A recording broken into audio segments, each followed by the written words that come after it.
behold, a cold open. So it actually worked out that I was too mentally ill yesterday to record, because now that we're recording today, an election has occurred. Yes. And nothing funny can possibly happen during an election. We can't even be coy. I'm so happy. Our incumbent mayor did not make it into the top 2 spots, so she will not advance to the runoff. An unprecedented bag fumble. Lori ate shit, folks. She's done. She's cooked. It's very good. I was very pleased. I thought for sure we were looking at a Vallis v. Lightfoot runoff. If you're not from Chicago, now the runoff is the school liker versus the school closer. Yeah. And it's going to be close. It's going to be close. Paul Vallis. So you know how New Orleans doesn't have like public schools? Mm-hmm. He did that. Yeah, that was one of his ideas, and I think he was just like a traveling school closer, because I think he did it in Philly too or something. Yeah, he's Lyle Landley for like, hey folks, have you considered not sending your kids to schools? And he's like, oh, well, why? Why would we do that? It's like, because that's where they indoctrinate them with the woke. And I don't think he was on the woke train when he was doing that. He's definitely on the CRT woke equals evil train now, on account of he's a Republican. Yeah, and I mean that's the other thing too, is like everyone's saying they're progressive, which is like a lie. And also progressive doesn't mean anything. That's one of the funniest fucking things about Lori as a national figure, is that like far left Lori Lightfoot falls on her face, and it's like, you couldn't be further from the fucking truth. That's what's very frustrating, is the framing of this is like, well, she got too woke, and now she lost. It doesn't matter what actually happening. Yeah, it's like it doesn't matter that she was like one of the most pro police mayors ever, and she raised the bridges in downtown when there was fucking protests, so as to do a mass kettling of everyone who was there to protest, which was one of the biggest gifts you could give the police, because it gives them a lot of people who can't run away for them to hit and kill. It's like the ball pit for them. Exactly. No, the narrative is going to be like she defunded the police too much, like all mayors did back in those dark times. And she didn't, because she gave all the COVID money for Chicago to, like, I think there was like one cop, and he was like, I'm going to run out. Let me know if you need anything. And then she's like, get me some fucking Gatorades. Here's $420 million. So, okay. I just got rest in peace, Lori. You looked like shit. You had the worst suits of all time. Your pants were for a person twice your height. She always had a very intense, haggard gaze, which I liked. Have you ever seen like a drunk person by themselves and they got like the stand, and you're like not sure if they're okay? Like that's kind of like her demeanor. Mm-hmm. There's a great picture going around of her at like at her HQ when the results were coming in. It was clear that she had eaten shit, where she again looks miserable. She has that look where like it's not this, like if you look at her eyes, they are pointing in the same direction, but when you sort of like look over, when you just glance over, you're like, surely those eyes were pointing in two different directions. Like that's the level of haggardness we're getting. But she really looks especially mummy like, and there's just a chyron below with a quote where she says, feeling fine. So fucking funny. That's an all-time image. Speaking of all-time images, can we talk about the Super Bowl spread that she shared, which I thought was this year because it went viral this year, but it's actually from 2019. I'm putting it in the chat so we can both look at it. Yeah, I don't know about this. Oh my god. Okay, well it says ready for the big game. You think we have enough food? And there's a picture of her at her home wearing a Super Bowl hoodie, again looking like she's never slept. I'm going to be honest. This is the most joyful she's ever looked, I think. She's very happy here. I mean, I won't disagree, but when you hear about what the fucking food is... That's just bread. So, okay, I'm going to go from the top. I'm going to go from the top right, like I'm reading, right to left, and then I'm going to go down one row. And, well, listen, folks, we're going to start off Doritos. Okay. We're starting off good. Maybe this Lori lady knows what she's talking about. Number 2, a loaf of whole wheat bread. Unclear what that's for.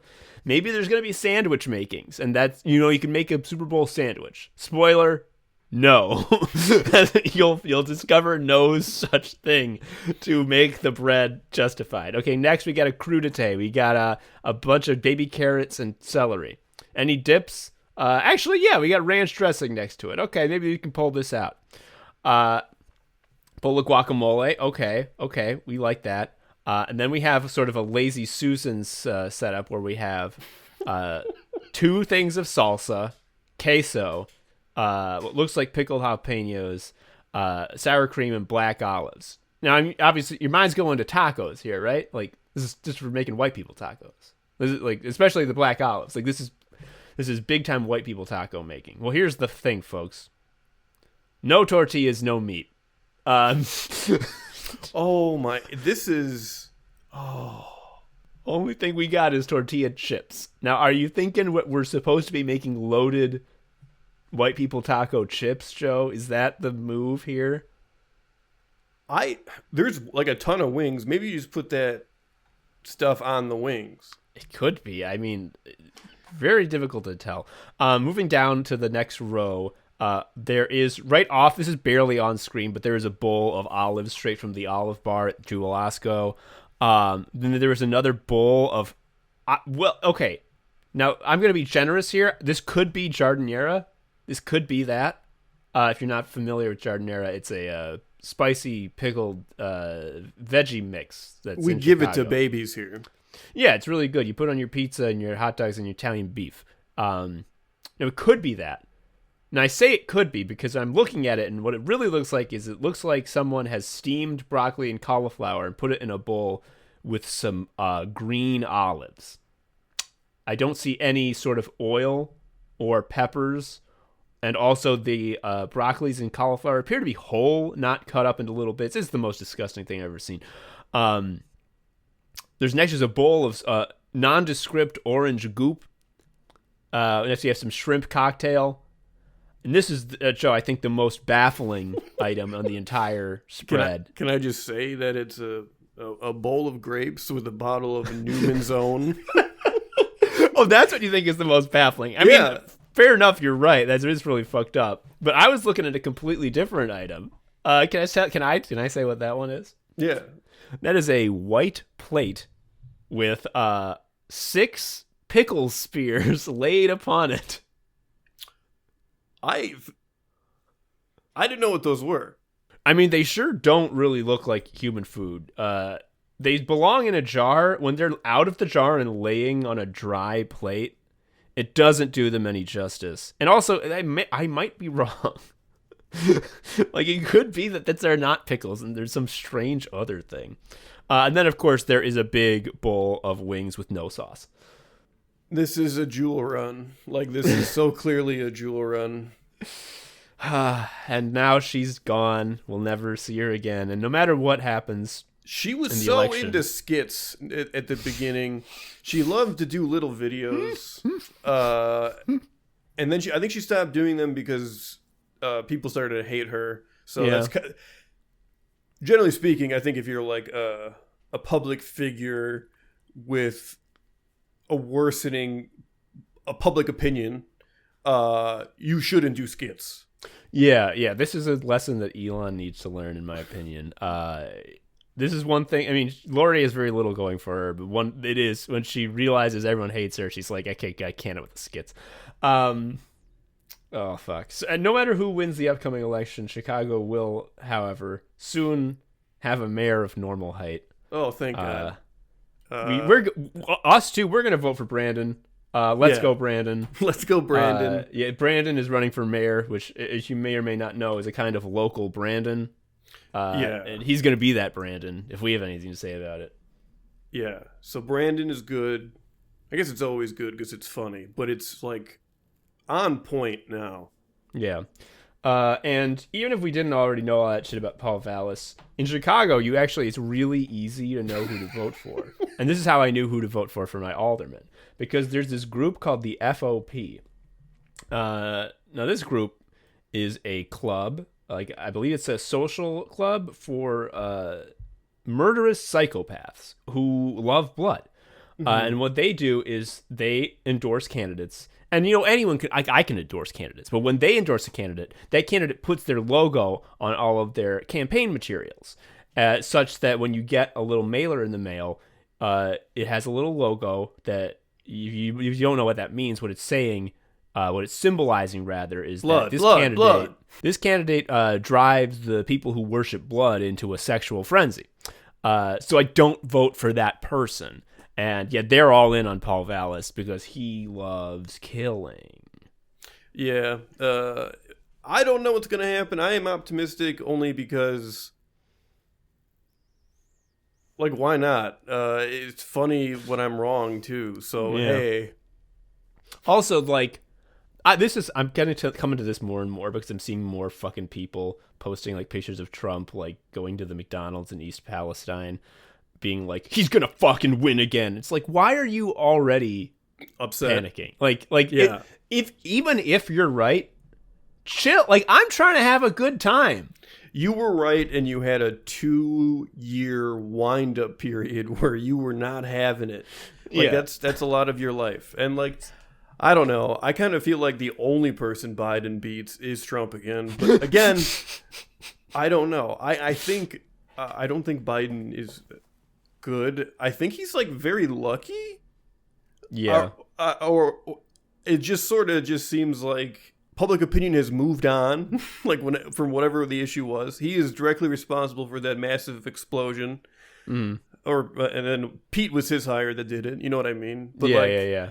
I don't think it matters in terms of. I love Pete being like, you need to understand. You need to understand, folks. This massive derailment is not a tragic freak accident. This shit happens all the time. There's 1,000 derailments a year. And it's like, Pete, oh no. That's not, you're supposed to fix that, is the thing, though. Yeah, don't let everybody know that we're a country of wobbly trains.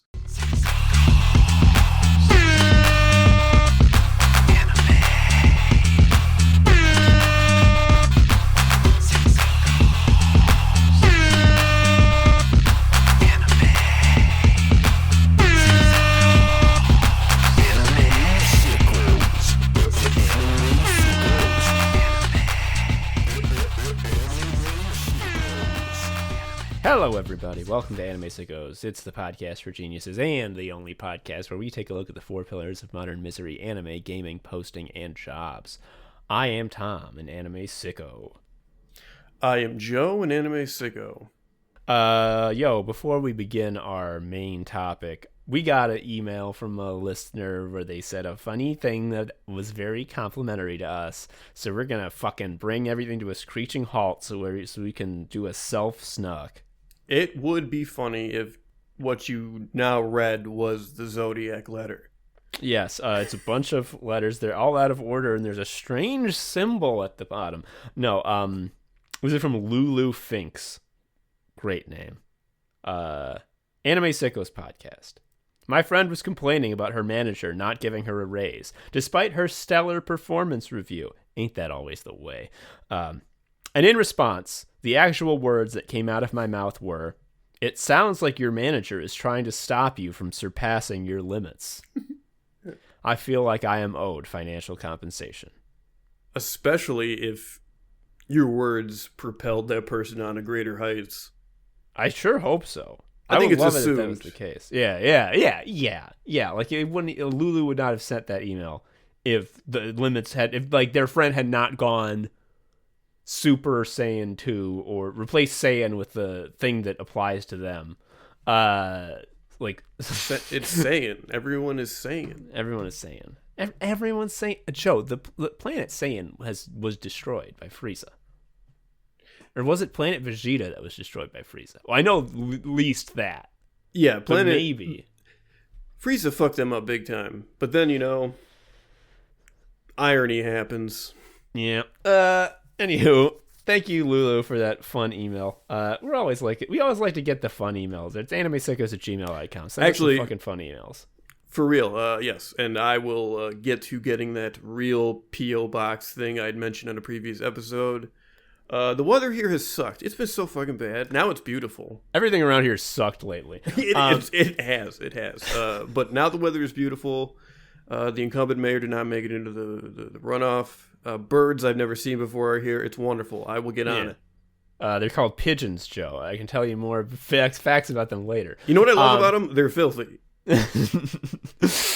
Oh, right. We got, actually, you know what we got? We have an ad read. We don't have these very much because people generally don't pay us to do it, but someone did. So this one is stamps.com. Yeah. Did you know that the mail exists? You probably Do the Marin voice. Do the Marin voice. I'm Mark Maron. I don't really know what he sounds. This is like dude Jesse Jackson. That's fine. Joe, we're gonna read an ad for a tabletop RPG called Hell Piercers. I'm just gonna read the fucking copy. I'm gonna start. After conquering heaven, a united humanity turns its newly found divinity on the last prison in existence. Hell. Punching through the Christ wound. That rules. Great name. Punching through the Christ wound and combat dropping on the city of Dis, Gnostic Ascended Hell Piercer units begin their campaign of internal liberation across a hell like no other. I think the city of Dis is just where everyone learns your Yo Mama jokes. Yeah, your mama's so fat, your mama's so dumb. Help. Just all of them. Hell Piercers is a tactical RPG in the vein of Lancer and D&D 4th edition, combined with a deep map game strategy layer that lets you play out the war on a macro scale. This seems like a genius's game. Constructing buildings, sending out spies, intercepting convoys, and more. That's a lot of shit. That's crazy. At the tactical level, Hell Piercers uses unique horde mechanics. Another I love when I see the word horde mechanics, I'm having a good time. Yeah. This sucker uses unique horde mechanics to make combat against dozens of ravenous demons easy.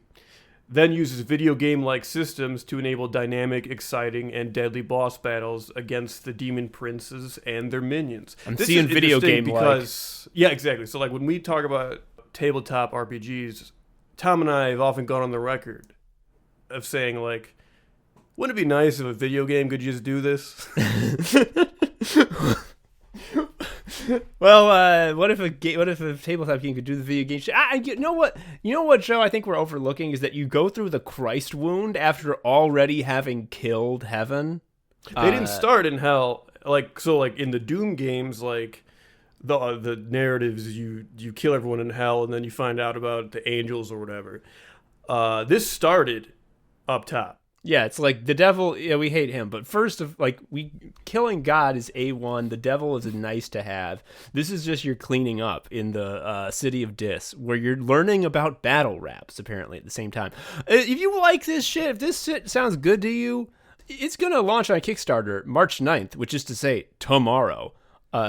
Price for the physical edition is going to be $55. Digital edition is $25. You can search Hell Piercers on your search engine of choice, or you got to go to sandypuggames.com and you can back the game and get the game. And they gave us some fucking art from the game. Yeah, and, I'm very excited about this. Let me talk about some of the art.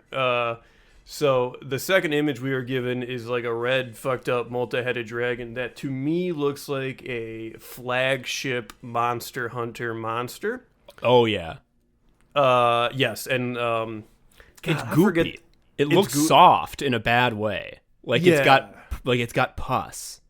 Yeah, there's that one Monster Hunter monster that I can't remember, but it's like rubbery and white, and it's just like very unpleasant. And no music plays when you fight it, and no music would play when you fight this thing. Yeah, there's another one that's like a big craggy rock monster, except its face, instead of having a normal head, it just has like a shape. It's very Evangelion in that way, and that's not biological. That's just a big letter V that's flat. That's scary. I could only assume what is on its horn is the crown of thorns that Jesus had. Yeah, because it killed Jesus. This is the cross made flesh. No, it's probably not. Although that'd be pretty cool if it was. Yeah, if you use that idea, you have to pay us. There is, again, a picture of what I assume to be some of the Hellpiercers in sort of a classic Doom pose on a little nub of rock shooting shit at demons coming towards them. And I gotta say, this looks like nothing so much as an album cover of a real good time power metal album. I like the scale. I like when combat is a bunch of stuff, not like, oh, a big rat approaches. We're talking ridiculous scale here. Yeah. I want to use my special ability and get told about like the 15 demon heads that popped off at the same time. I would like to describe the damage I do in a cone. Yeah. Hell yeah. Anyway, yeah, once again, you can kickstart this shit tomorrow. Hell Piercers. That's Hell Piercers. Because you're piercing hell through the Christ wound. Anyway, we have a show. Here's the fucking show. Folks, you know what the topic of the episode is because it's the title. But before we get to that, we have to realize I'm going to take you on a journey to how we came to that incredible conclusion, which was the Sickos went out for like the first time in like a long time. Like I don't go out of the house past 7, like ever. Certainly not. 7 o'clock is when you return to the house. So Joe, where did we fucking go? We went to the Cobra Lounge to see Dune Rats, which is that Australian band I was not shutting up about before. Because when you told me about this, I'm like, is that the band where they do a song where they just go, I'm on Smoko, leave me alone? Yeah, to be like, no, but like you're right, kind of, like it's fine. Like if you want the Smoko guy, you're going to get what you want at this show. And shout out... I was just saying that I listened to a little bit of the Dune Rats prior to going to the concert. My wife was like, have you listened to the Dune Rats? And I'm like, nah, actually, it's like, I don't think so. And then I listened to one of the albums and I went up to her and I'm like, so yeah, when you asked me that, the answer was no, I hadn't. But at the same time, I've listened to them 1,000 times because they're exactly the same band as Pup. Yes, I would say Pup has songs that are like a little more serious and intense, whereas this is mostly about beers. Yeah, slamming brews. Slamming beers, smoking green stuff, whatever. Now shout out the guy. But this was also technically our first Sicko meetup because the only reason I knew about this show was a listener, a shout out to Jimbo, a very nice fellow from Missouri who was in the town for the weekend for the show, but he had DM'd me previously like, hey, are you aware of the Dune Rants coming to your city? And I had not. So it was a beautiful surprise. So thank you. That you and this episode is a result of that. Yeah. I gotta thank you as well. It was fun to get out and be at a concert for the first time in at least 3 years. I will say, so for most of my life, every concert I've been to, I've gone to alone. And when I'm there, what I do is I stand near the back and I find one place to stand and I stand perfectly still looking straight ahead for the entire time and I do not speak to anyone and then I go home. And I was really excited because I'm like, I wonder what's going to happen because now not only am I going with my best chum, but like there's going to be a new homie who I'm going to meet who likes my show. Like, I wonder what that's going to be. Like, am I going to make a friend? Well, guess what, folks? We said hello to the homie, to our new friend. I then went to get my one beer. In doing so, I lost track of where he was. I then went and I stood in one place and stood perfectly still and didn't talk to anyone, including Joe, for the entire time. So it turns out that was just how I am. It wasn't me being lonely. That's just my way. Yeah, I had a good time standing next to my friend. Yeah. Sorry to Jimbo for not fucking speaking to you ever. It wasn't on purpose. But here's why. Jimbo was, I think, either taking video or just in the thick of it, and my approach to moshing is I go around and I tell people, don't push me. Like I don't want it to happen. The reason we're in the back is because I don't want to get sucked into some unpoliteness, which is so Yeah. funny that I'm like so into punk, and I'm just like, the meanest thing you can do is push people. Yeah. I've been that my whole life. You'd think it's like, oh, Tom, you're 40 years old now. You have your achy back. Now I understand why you don't mosh. No, when I was like 20, I would go to like the Guitar Wolf show, and I'd be like, one thing I don't want to have happen at the Guitar Wolf show is for anyone around me to get rowdy. So I would intentionally be like, I'm not getting anywhere near that stuff. It was very funny. The thing about going to a punk show, especially in 2023, is that like, oops, all us, like it's just Toms and Joes. There are so many fucking Toms and Joes. It's just a bunch of palette swaps out there. I was like, I haven't gone to a concert in a while. Like, what's it going to be like when I'm like not the younger person there? Well, we didn't have to worry about that because everyone was our age. Yep. It was strictly like 30 to 40. Everyone looks like they did when they lived in Logan Square like 12 years ago. It was exactly how it needed to be. Mm-hmm. One thing that was very funny about where we were standing, again near the back, this is something I learned because in one of my fucking first year DePaul classes where you have to like learn about Chicago.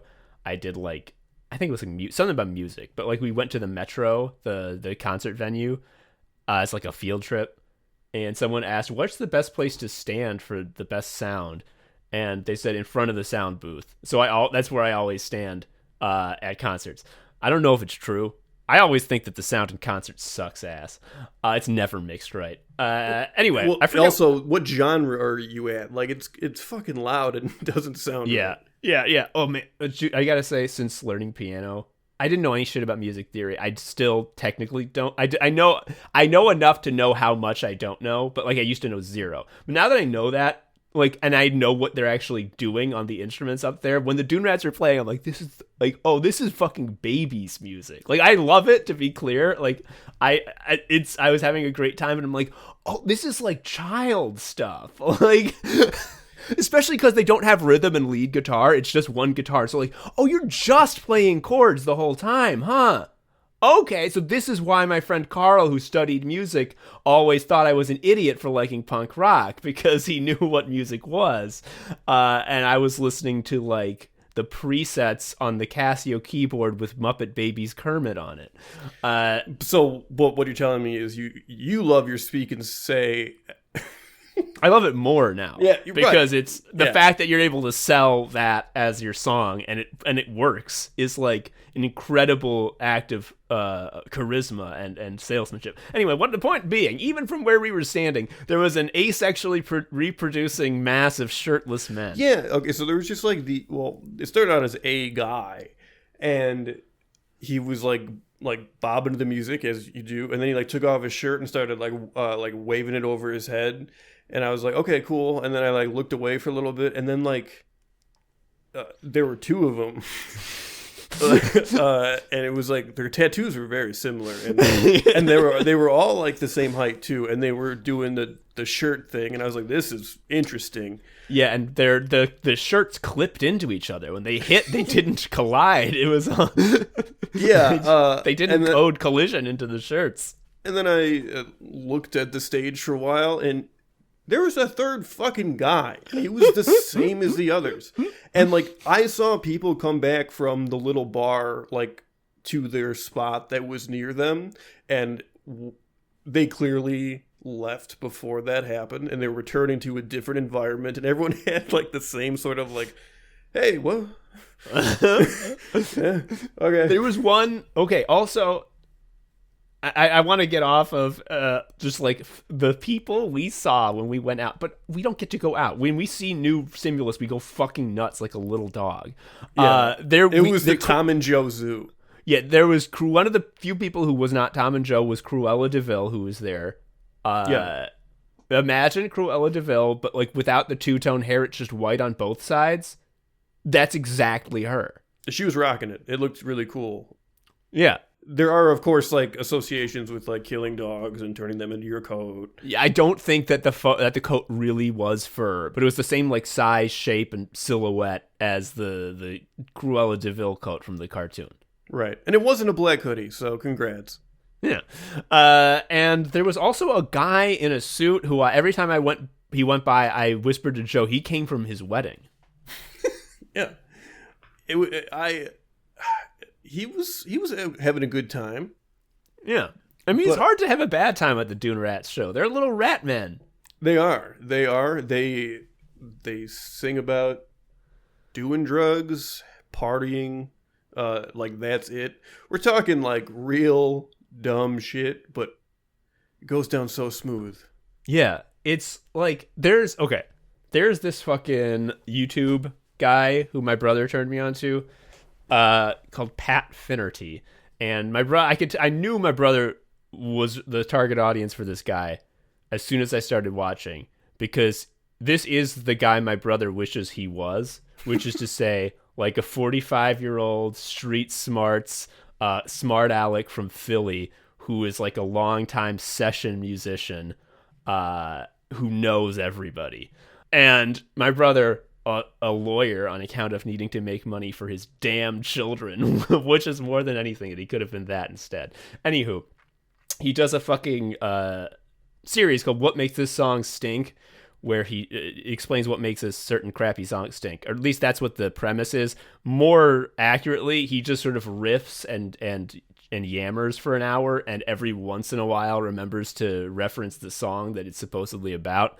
And there's one about some fucking Machine Gun Kelly song where he does a pop punk song. And I think his Machine Gun Kelly, I don't know what his fucking deal is. I think he didn't used to do pop punk, and then he did a pop punk song, and it was like his only one. And he had the Smoko guy on as like an interviewer, a special guest. The chats? Yeah. I'm on Smoko, because he like played a little bit of the I'm on Smoko video, and I'm like, that's the song Joe likes. And they were discussing like, why is it so disgusting that he has done this song, this Machine Gun Kelly song? And this chats guy was like, so like obviously punk, like it's easy for anyone to make a punk song, like any fucking musician can do a punk song, because like I was saying, like it's baby music, like a child could learn to play this music in a day. But it's at the same time as it's the easiest music to play, it is also the hardest music to play, because like I said, it only works if you sell it. Mm-hmm. And you can't, if you are fucking Machine Gun Kelly, you can't. And a baby would do such a shitty job selling it. A baby does not have the fucking charisma. A baby does not have the stage presence. First of all, you couldn't see him up on stage on account of they're in a fucking stroller. I think a very powerful quality of punk music in general is that you can listen to something and be like, this is so cool, I'm going to look at the lyrics. And when you see just the words, you're like, oh man, a stupid man wrote this. Yeah, so you're getting at the thing that finally got us to square the circle and make this incredible connection that we're about to make, which is, honestly, when you think about it, punk rock is anime. Yeah. It's only appealing to a very specific subset of the population. The freaks. Freaks. Much like anime in the late 80s, early 90s, it looked like it was possible that it was going to, go big in a big way, break out of the niche. There was Nirvana and Akira, Ghost in the Shell, and like fucking Pearl Jam.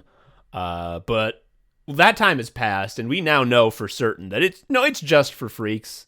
There's no mass appeal here. My thoughts return to pop punk, as they often do, and like I remember people being pretty down on it. It's not real punk or whatever. But in retrospect, that was feeding people into the genre at large. There's like nothing doing that for punk there's no right on-ramp. now. Yeah, no, it's not. It's not happening that way.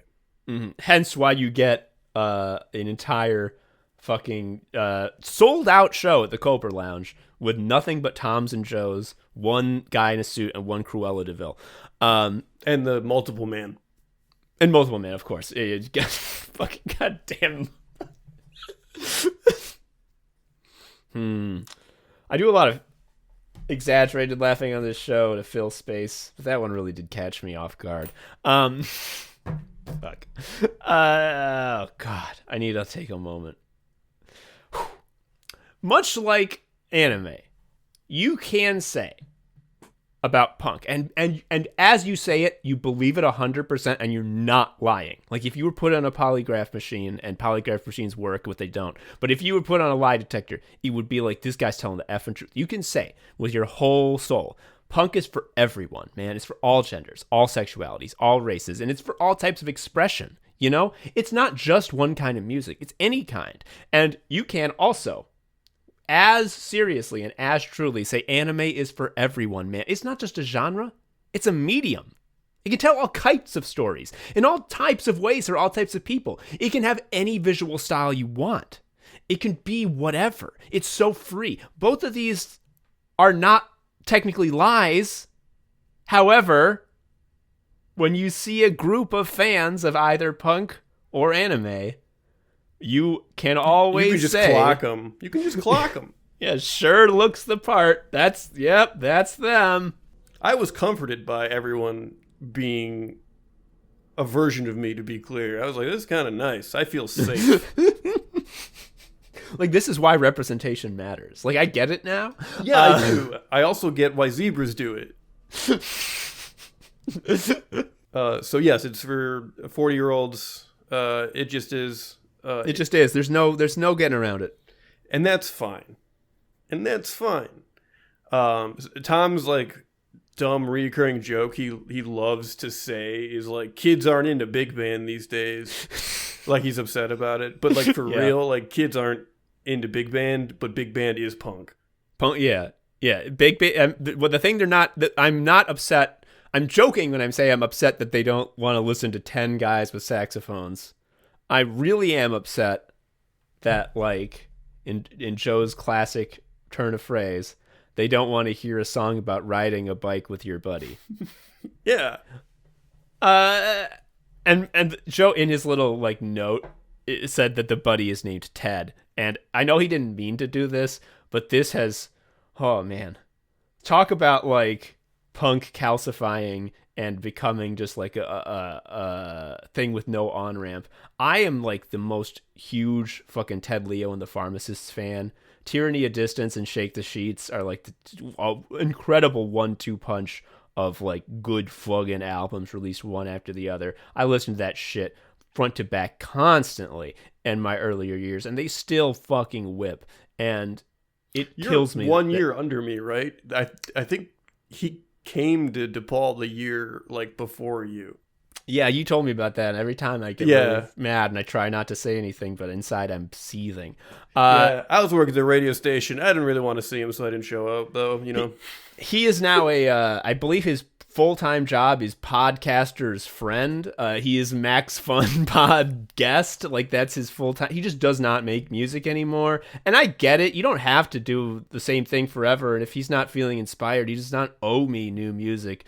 But I'm just like, man, there's no more shit like that, huh? Where's shit like that? I want it. You want to pick him up and, like, shake him a little bit? And that's people who are talking about, like, why is nothing like Outlaw Star getting, like, that? The people who are like, there's nothing like Outlaw Star getting made. That's me talking about Ted Leo.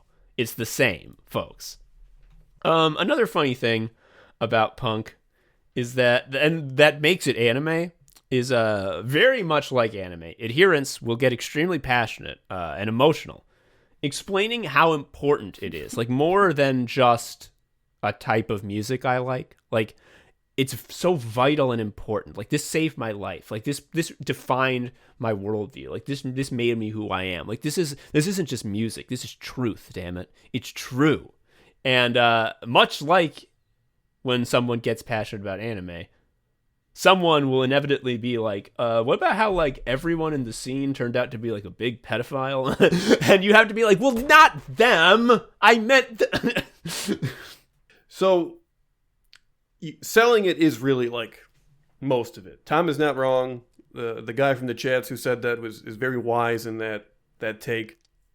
You have to believe that they're telling that, like, there's no artifice when they're playing this crappy music. Like when the chatsman says, "I'm on Smoko, leave me alone," I have to believe in my whole heart that he really is on Smoko and he would hate to be interrupted.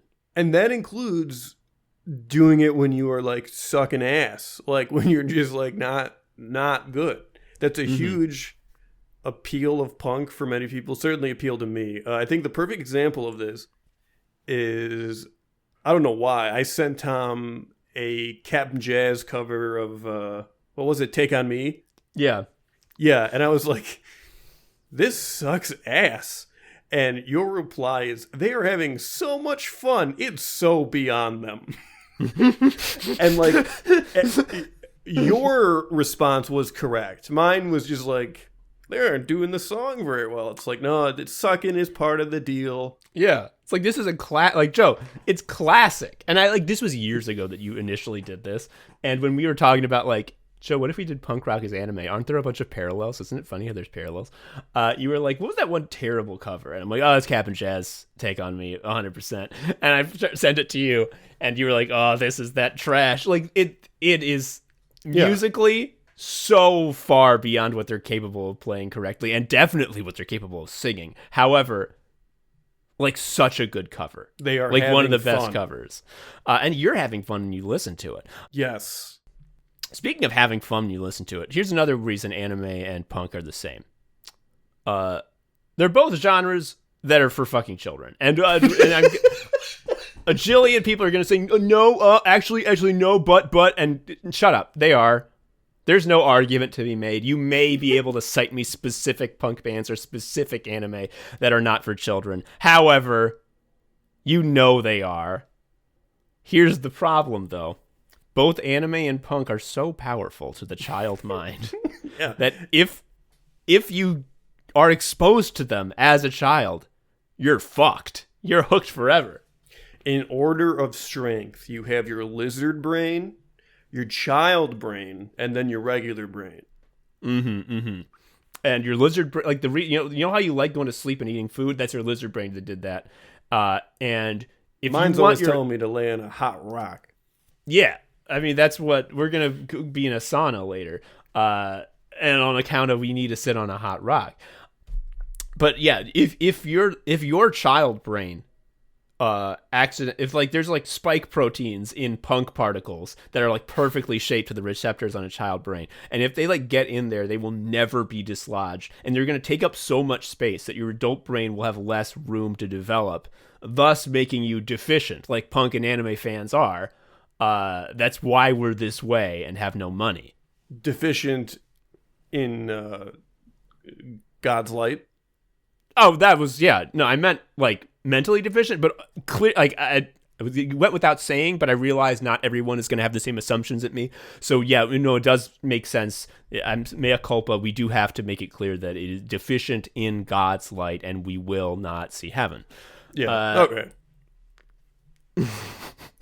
Another fun fact about one thing I want to add though to what you just said, which is why I got into punk music. I think when I was like 11. A very good friend and former guesto, M. Haverty, has an older brother, Kevin, who was like the older brother who was like, here are punk records, have fun, and that's very useful. But the thing that is so funny, what you said, and why it's for a child, and also combined with if you just have like a brain that's a little bit off, is like punk is very repetitive, and like if you get a lot of juice out of doing repetitive things, hypothetically like roguelikes, it's easy to see how this can quickly take hold. This is very funny because based on this description and this way that you got into punk, like, especially given that you grew up in Chicago, you were so close to being a house music guy. It was, yeah. I think the reason I didn't is I'm afraid of nighttime. I don't like going out. Yeah. House. I mean, it's in the name. You have to go to a house to hear the music. Jesus Christ. That's one of those things though where you can't do that with like. There's no house show that starts at 3. Yeah. And house music is not anime. I gotta be clear. Punk is anime. House is a totally different thing. Here's another thing about how punk and anime are the same. It's easy to do this, and a lot of people will do it for both punk and anime. Do this thing where they're like, actually, they're really progressive. Like, it's politically good to listen to this. They're actually leftist. Like, One Piece, actually, if you think about it, it's about deposing authoritarian rulers and promoting an anarchic worldview. And punk is actually do it yourself. It's about promoting a decentralized sort of society where everyone is allowed to do their own thing and work together in a community. It's actually leftist, and it's much like I was saying before.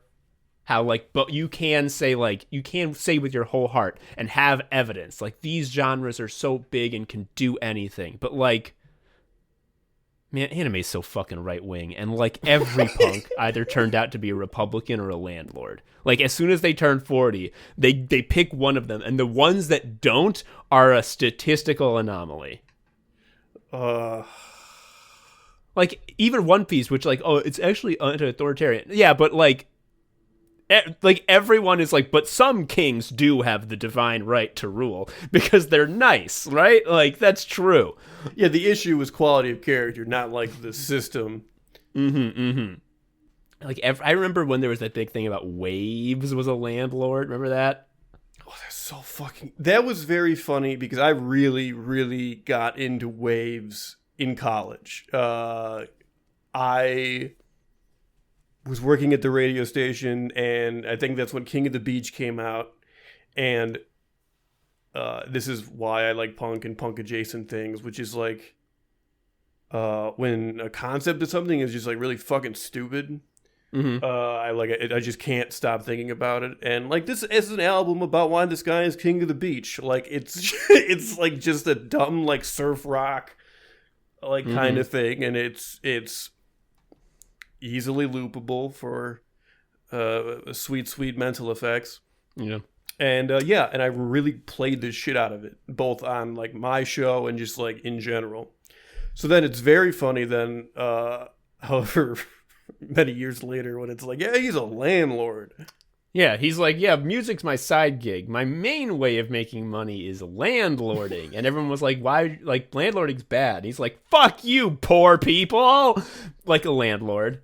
Which is so funny in contrast to the image of just like what that King of the Beach album is. You know what I mean? It's wonderful. It's so fucking common. I mean, there's like, I didn't get into the pop punk scene too much. That wasn't my flavor. I like you disdained it a bit in my earlier years, but I came to realize that's a waste of time.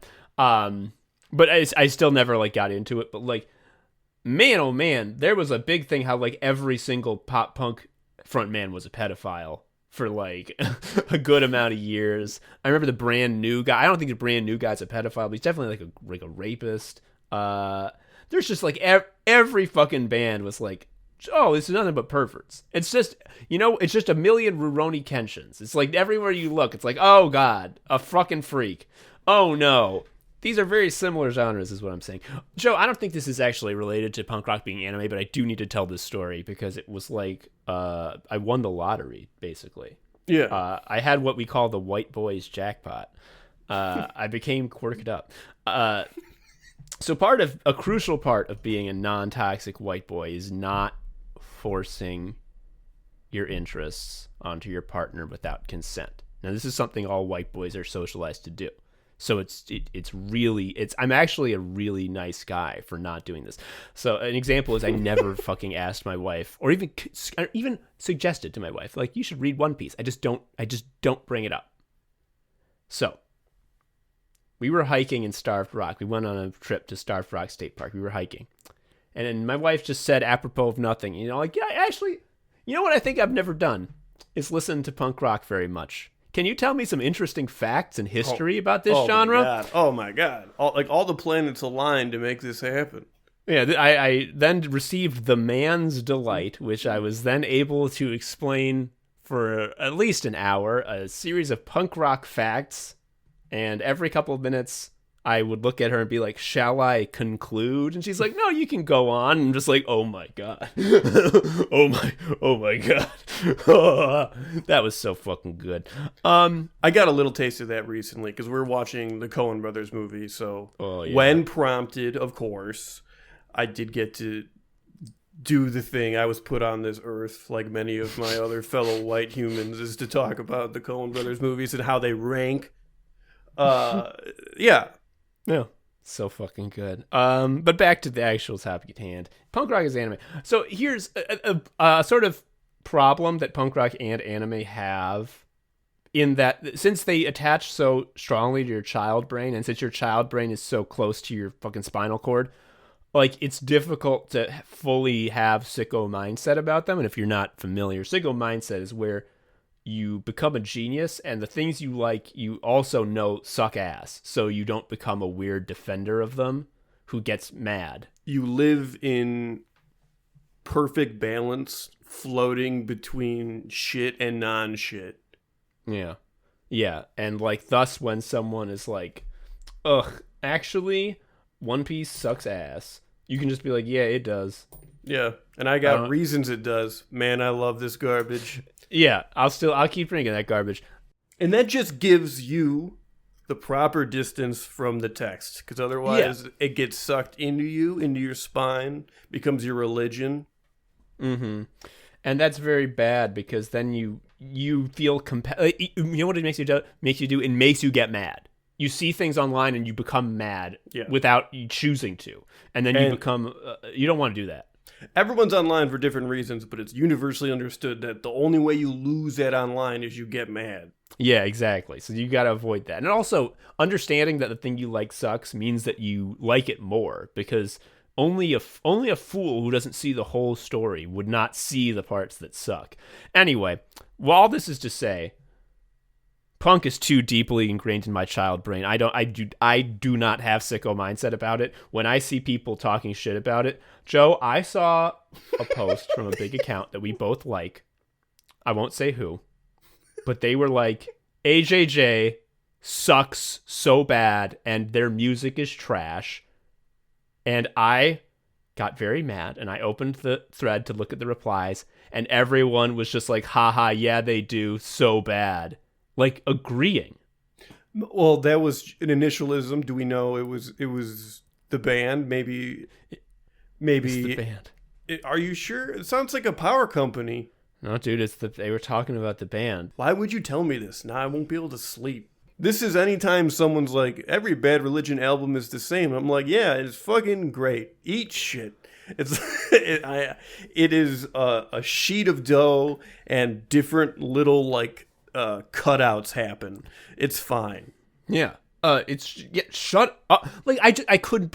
I know I was supposed to be above this. I know I'm not in the band. I didn't write any of these songs. I don't care if someone else doesn't like them. But I'm just like, why is nobody understanding how meaningful these are?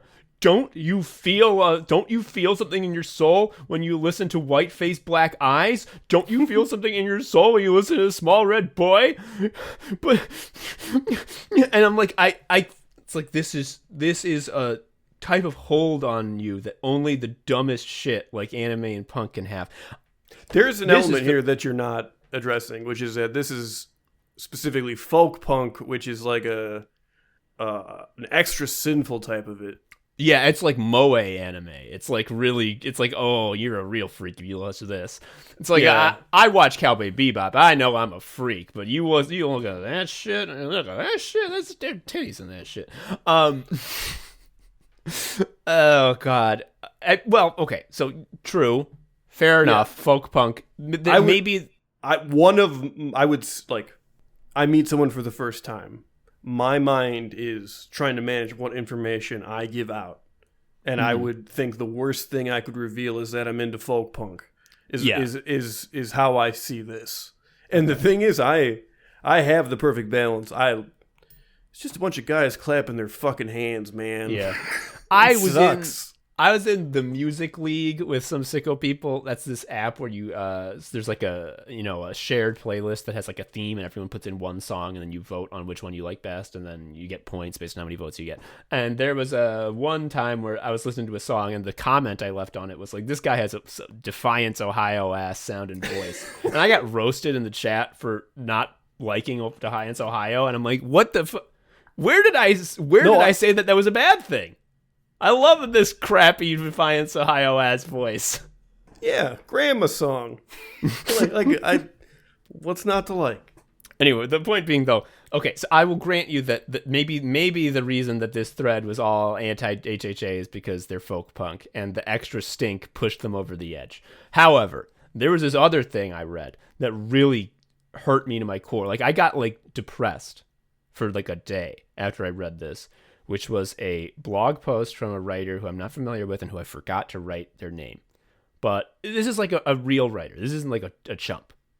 And this person murdered you? This person murdered me and I'm dead now, and you have to avenge me, because what they were doing is they were writing reviews. I believe they were writing a review of the Sleater-Kinney album Dig Me Out. Now, Joe somehow claims to be a punk fan, but never listened to Sleater-Kinney.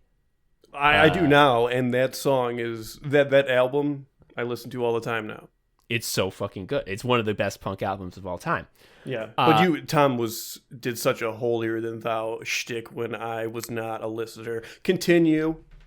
I truly don't know how they got past you. Like, okay, it just didn't come up. Okay. I am holier than Joe, though. I mean, you can tell because I listened to Sleater-Kinney as a child. Anyway, the point being, this person was listening to Dig Me Out for the first time and writing a review of it. And the short version was, it's kind of mid, it's overrated. And I, like, wanted to fucking cry. It was like, she was saying, like, Corin Tucker's voice, I just don't like it. It really doesn't fit the music. And I'm like, there's nothing on earth that has ever fit the music more than Corin Tucker's fucking voice. Are you kidding me? It's so powerful. And it actually brought up something that is, well, we do have to grapple with this. All that other shit I just can write off as that person's evil and wrong. Mm-hmm. But this part is she was just like, I don't think I can like any Riot Girl music. And it's debatable whether Sleater-Kinney could be put in that. I mean, it's a punk band with girls from the 90s, so I guess it's close enough. Some people was like, really lazily just mean Riot Girl to mean a punk band with a female vocalist, though. I guess. I mean, but like Sleater-Kinney had like feminist themes in the lyrics, right. So I guess it does. Whatever, doesn't matter. But she was like, I don't think I can like any Riot Girl music because like the movement didn't fucking work. Like it didn't. All the things that they stood for, all of their like political aims didn't happen, and also like now there's all the fucking Riot Girl musicians either washed out and aren't musicians anymore, or like sold out and are just doing it to like make a living, like being Kathleen Hanna, and like her brand is to be Kathleen Hanna. And I hear what you said, and based on that information that it didn't work, I'm gonna go tell Bob Dylan he sucks ass, because there was like still wars and stuff. Yeah. There's still like bosses that like aren't great.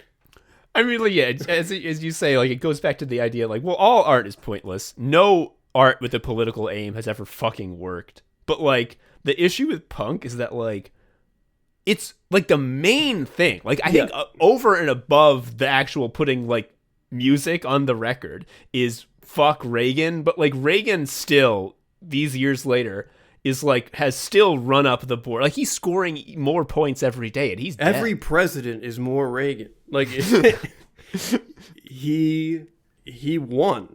There's a lot of songs about him and how his wife sucks, and although he is in super hell, I think he likes it. Yeah. My explanation for like why in particular, like all art is pointless. No protest art that isn't like direct action will ever do anything.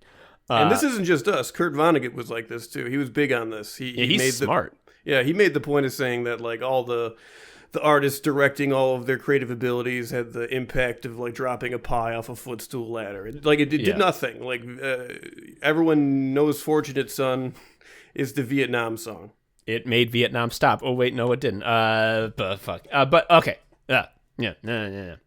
I think part of why punk in particular is so bad at fulfilling the explicit aims that it is invented to fulfill is because, as I said before, it's music for weird fucking kids. It's for kids with no friends.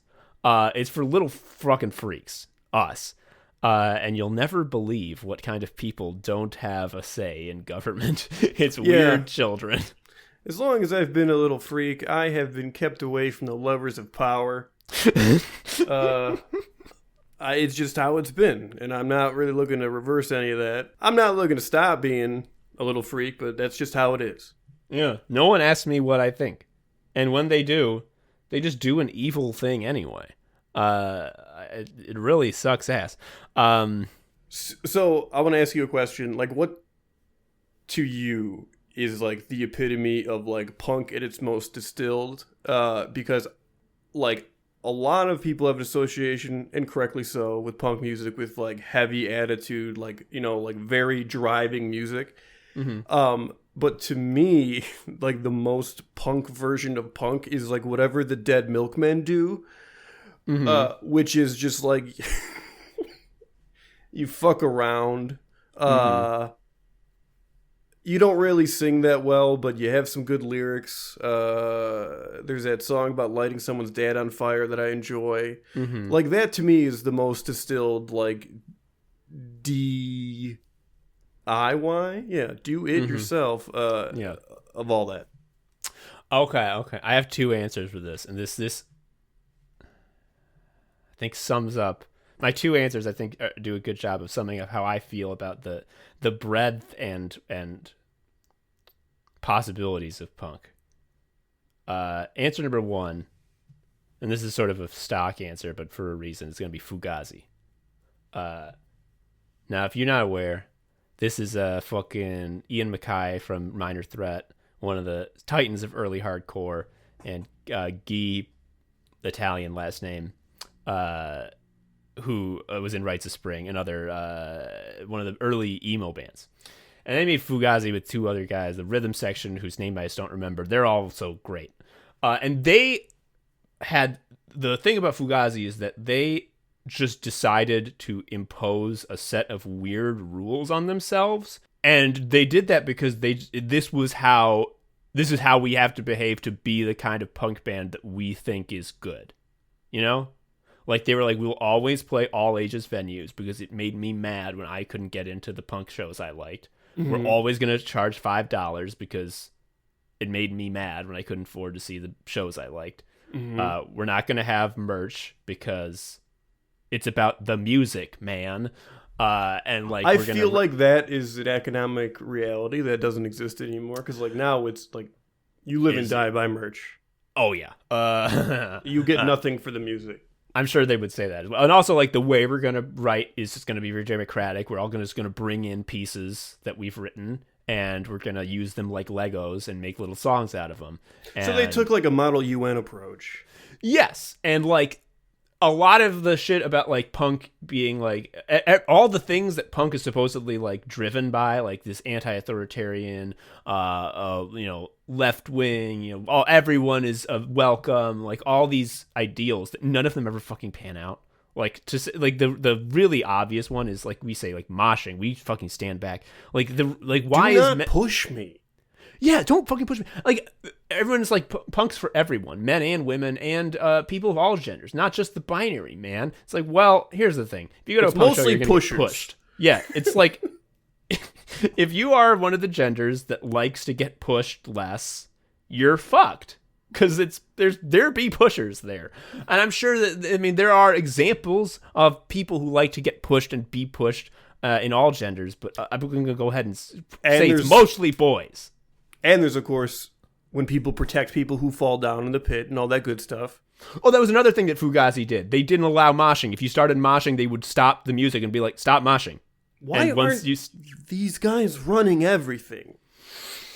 because they I didn't bet have they had a merch. sensible bedtime too.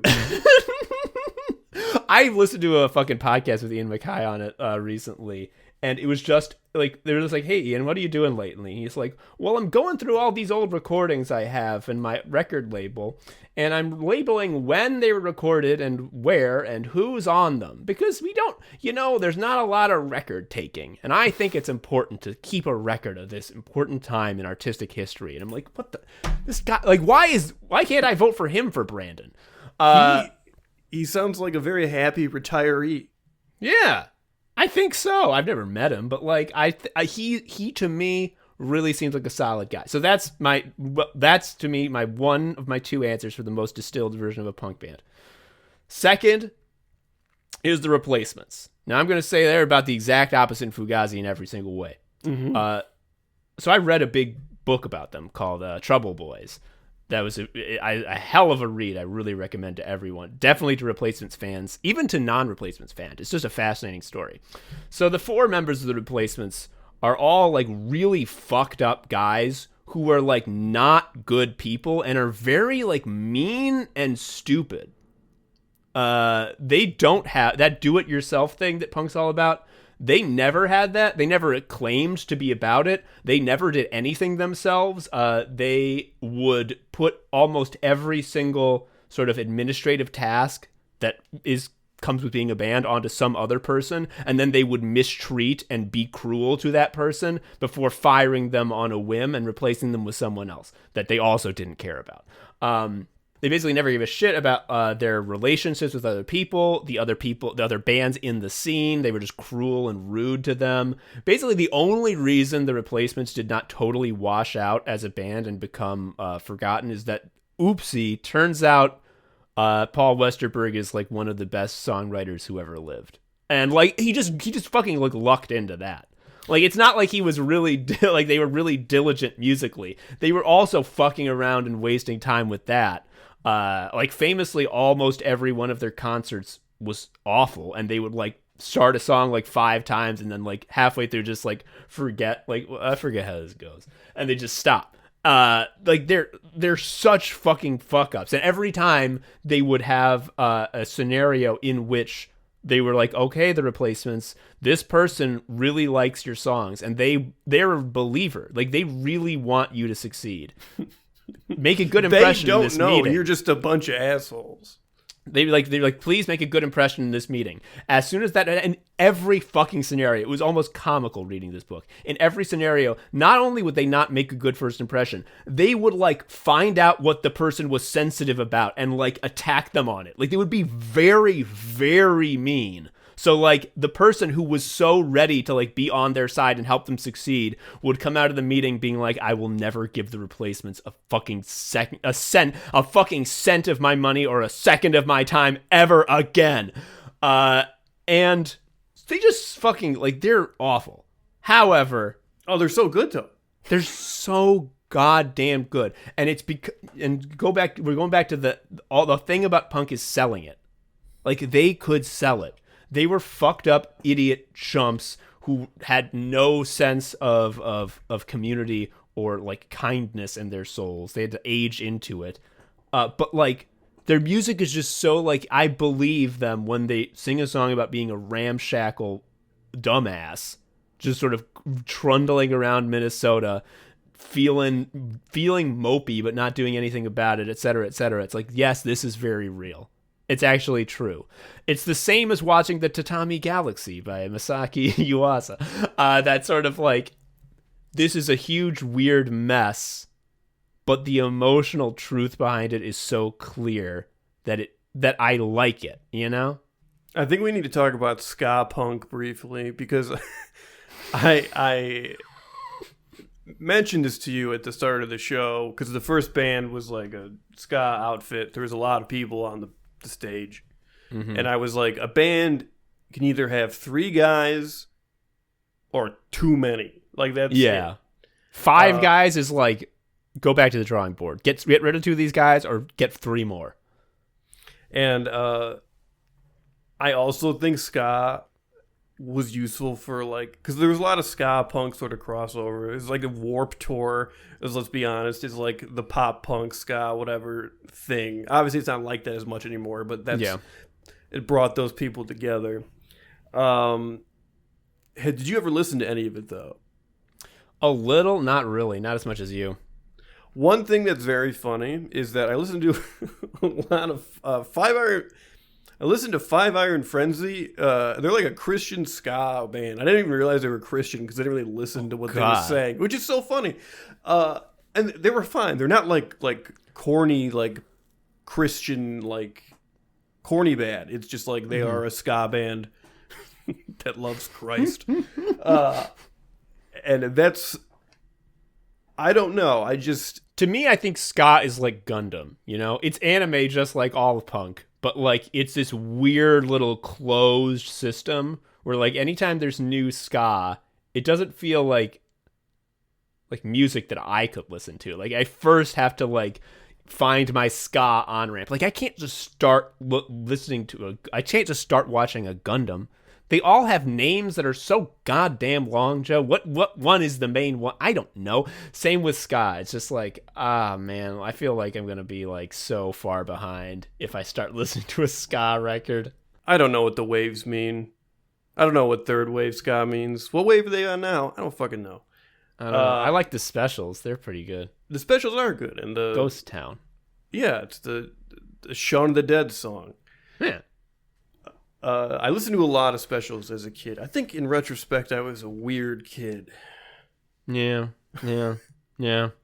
Fucking Christ. Yeah. I mean, much like anime, any kid who listens to punk is just going to be like, that kid's not going to be popular. It's like they might get by. They might find their niche. They might have a little community. But they're always going to be a weird kid. I think the better way to put that is that kid better find his homies. Because if you don't find them, they're not coming. Jeez. Yep. Oh, goddamn. Punk is anime. It is anime. Are we in agreement that Pup is like currently the best? Like if someone was like, what's good punk? Like in terms of music, period, not by the genre. Would you put Pup near the top? I would, but I would put that with the asterisk of because I am not a child anymore and punk is for children. I do not have the breadth of knowledge to say that with authority. It's like if I only have been to 3 restaurants in a city and you're like, what's the best restaurant in the city? Okay, like, I'll be able to tell you, but like, I don't know if that's right. You worked out a deranged system in which, like, I would only be comfortable saying this about a city's food if I experienced the following cuisines in this quantity. It's just absolutely deranged shit. I mean, yes, but I consider it more deranged for someone to be like, Milwaukee's food is rather good, but it doesn't have the same sort of feeling as, like, Philadelphia's food. Like, how often you... I love how vague that is. Someone who said it like that is awesome. Oh, man, it really okay. Is, like, okay, here. What's the best replacement song? Gosh, that's tough. Well, okay, that's hard because there's so many types. Well, it's one of the following: Here Comes the Regular, Bastards of Young, or fucking God. I Will Dare feels like too easy. I'll just say I Will Dare. I don't care. I'm not trying to look cool. It's the big hits. Here Comes the Regular is one of the best fucking songs. That was one of the interesting things in the Replacements book. It's like everyone knows that the original lead guitar, Bob Stinson, loves to play bitchin' solos, but then Paul started writing more songs that couldn't have a bitchin' solo in them, and he was getting mad. And that's why he quit the band. Well, he was actually fired from the band for being unreliable. However, he was already drifting away because there was no bitchin' solos for him to play. And like the only slow song that he ever admitted was good was Here Comes the Regular. He's like, yeah, Paul actually hit a home run with that one. That was a great song. Although I also like Taking a Ride, the first song on their first album, which is, again, that's straight ahead baby music. That's like nothing but chords. And then Bob rips a couple of bitchin' solos throughout, and it's all about riding in a car. Goo goo gaga. That's the other thing about the replacements. Like, they're so fucking dumb, and they didn't play the game, and they're constantly in a state of falling apart and being stupid. But at the same time, like, the musical evolution that they go through is like so far beyond most punk bands. Like, they started off playing Goo Goo Gaga music, and they like evolved into such a much weirder and more diverse musically type of group.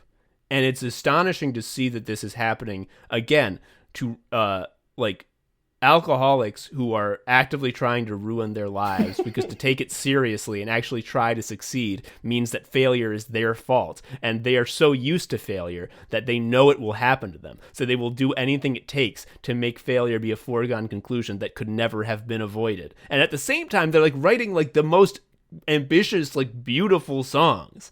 Like, at that time, a punk band could still make a good living playing baby music exclusively. It's very interesting. Playing sold-out baby basement shows, yeah. Yeah. Like, that was an extremely funny thing about the Dune Rats, is that, like, halfway through the set, they're like, this is not our bass player. And I don't know what they look like, so it was a surprise to me. Like, this is our buddy Ian. We couldn't, our original bass player, like, couldn't play today for some reason that I didn't hear. But we thought we might have to cancel. But our buddy Ian was like, "Oh, I'll play your songs. They're easy as fuck." And like, he didn't miss a note. He was right on point the whole time. Yeah. All right, that's enough of 40-year-olds talking about this shit. Yeah. It really is funny how both of these are genres that are so deep and rich. And you can become a fucking pretentious snob about anime or about punk and become like a guy who learns about the auteurs and the history and hope that your wife asks about it during a hike. But like, as much as it is interesting to learn these facts, and they're true, the more powerful fact is, this is some freak shit for little kids. Yeah, man. It's great though. But like, I wouldn't tell anybody. Joe, I'd go so far as to say, and I don't know if we've ever said this before, gimme the slop. Gimme the slop. I like it. Anyway, that's all the time we have for Anime Sickos. Listen to punk music. Yeah. It's cool. Also, last episode I did a bit where I'm like, I'm over saying that things that aren't anime are anime. We'll never do it again. And I was doing this with a wink because I knew that the next episode would be punk rock is anime. Joe was just like, yeah, I agree. I have never done a bit. I don't know what they are. I don't know when they stop. Yeah. Most stone cold no sell I've ever experienced. Anyway, I've been Tom, an Anime Sicko.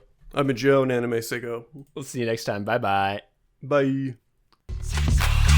Thank you for listening to Anime Sickos. I've been Tom, a sicko. You can follow me on Twitter at TomHarrison19. Joe is also a sicko. You can follow him on Twitter at ShariaUncle. You can follow Anime Sickos on Twitter at Anime Sickos, or email us at animesickos@gmail.com. Please leave us a review or something. I don't know.